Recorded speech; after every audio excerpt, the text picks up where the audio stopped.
This is news that directly impacts you, whether you know it or not. DJHoodShaka.com.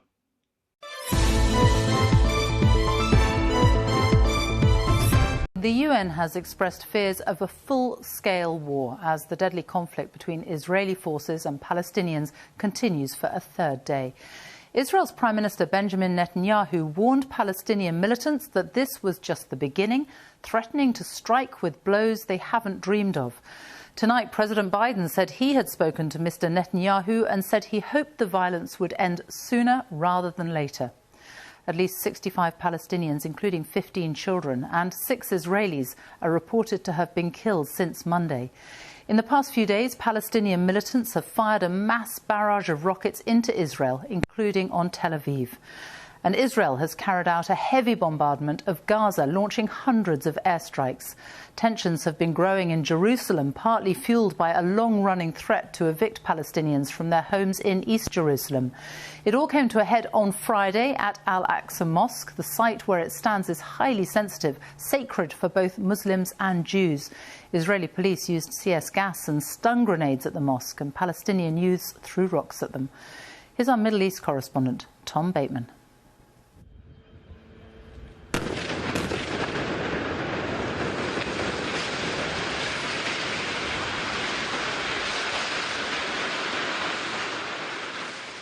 The world's asking if the region's on the brink of war. People who work to this feel it's already here.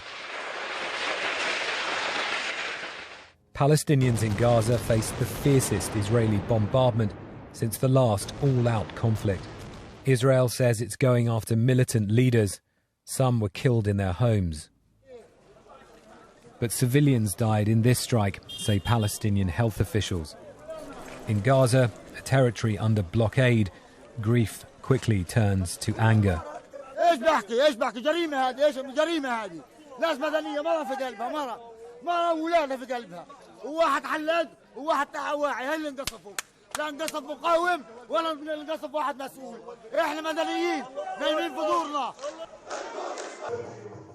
Dozens have died here since the violence erupted on Monday, and they're still counting their dead. Rocket fire from Gaza has continued deep into Israel, and the sirens are near non-stop in towns close by.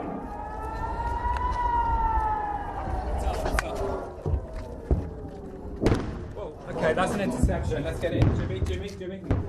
As we've heard airstrikes pound the Gaza Strip just a couple of miles away throughout the course of this morning into the afternoon. More retaliation, more fire from Gaza. Under fire, Asher and his son Maor ran for safe room. But their neighbour, an 89-year-old woman, didn't make it. She's seriously injured. Her carer died in the strike.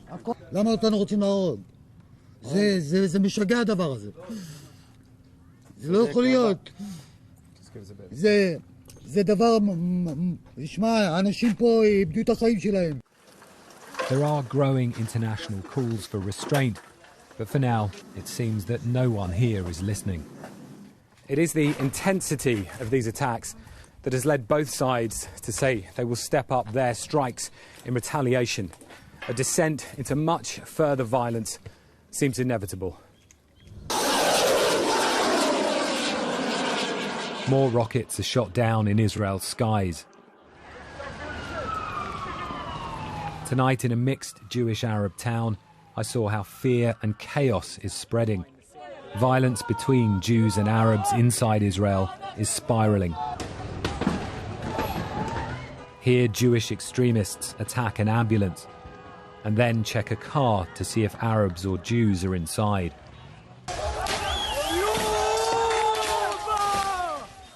Along the coast, a popular Arab restaurant comes under attack.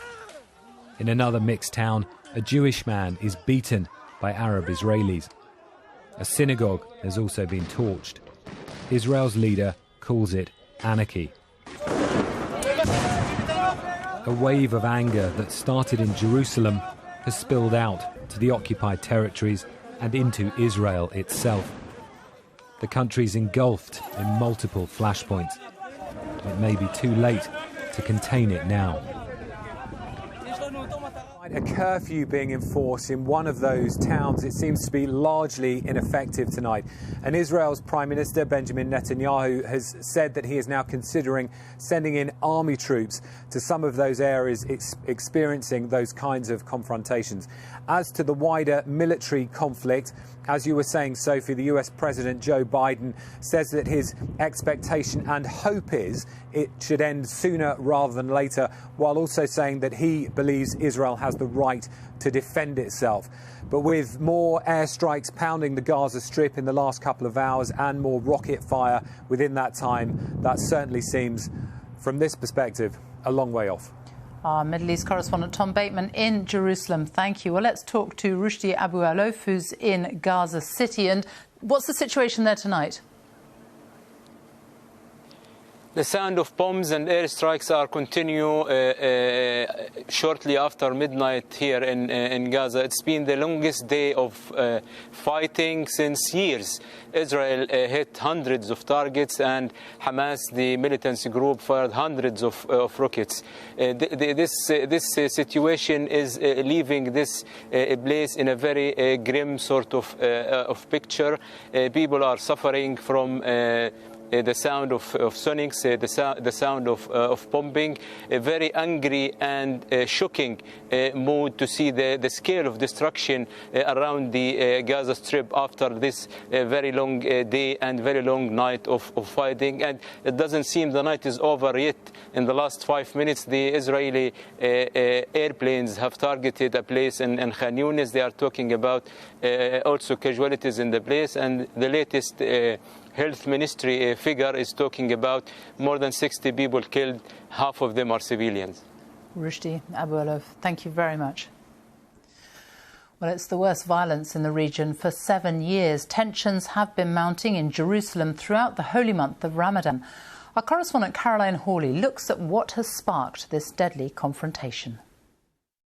The conflict between Israelis and Palestinians hasn't made headlines in recent years, but it's been a tinderbox waiting to explode. The spark, Jerusalem, a city of sacred sites and simmering tensions, the heart of the conflict. And now, with depressing familiarity, it's ignited violence once again. So what's behind the latest escalation? Palestinian anger has been mounting for weeks. There have been clashes over a threat to evict dozens of families from their homes in Israeli-occupied East Jerusalem in favour of Jewish settlers. There's also been trouble between Israeli police and Palestinians infuriated by restrictions on them gathering at the entrance to the Old City at sunset. And then, on the last weekend of Ramadan, came clashes at Al-Aqsa Mosque, where Israeli security forces said Palestinians had been throwing stones. On Monday, Israel accused worshippers of preparing to attack a planned march by Israeli hardliners, and troops stormed into the holy compound. Hamas, which rules the Gaza Strip, is now portraying itself as the protector of Jerusalem, the defender of Muslim worshippers. It's called its barrages of rocket fire Operation Sword of Jerusalem. So why does Jerusalem matter so much? The importance of Jerusalem is perhaps the one thing that the two sides can actually agree on. It has both religious and national significance.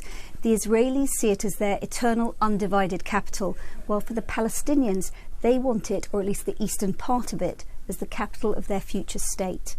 But this latest escalation has gone way beyond Jerusalem. It's revived memories of the war in Gaza in 2014, which left more than 2,000 Palestinians and dozens of Israelis dead. That's the last time there was an explosion of violence on this scale. So what's been the international response? One of growing alarm. The UN Secretary-General said peace talks were the only way forward and must be revived. Boris Johnson and the Americans urged Israelis and Palestinians to step back from the brink. We believe Palestinians and Israelis equally deserve to live with safety and security. And we'll continue to engage with Israelis, Palestinians, and other regional partners to urge de-escalation and to bring calm. But for now, neither side showed the slightest sign of backing down. And as so often, it's civilians on both sides paying the price.